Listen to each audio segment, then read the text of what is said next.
Hey everyone, welcome back.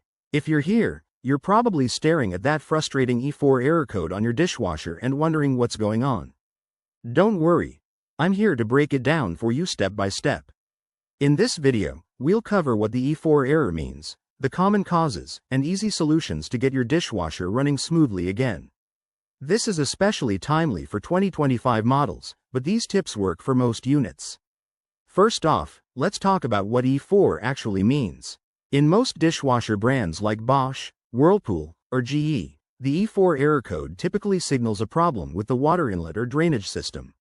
It often indicates that the machine isn't getting enough water or can't drain properly, which can lead to incomplete cycles and potential flooding if ignored.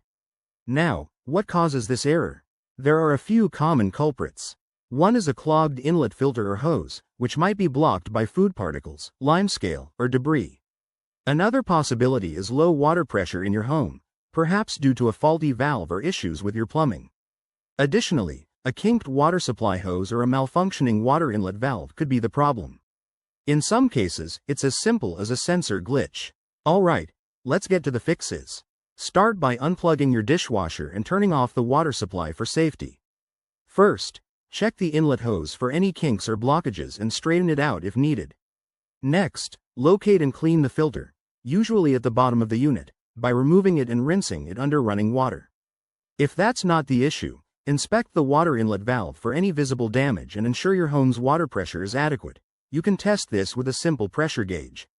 If these steps don't work, try resetting your dishwasher.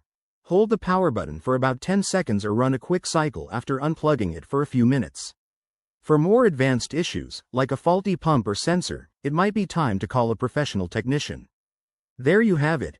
Simple solutions to banish that E4 error for good.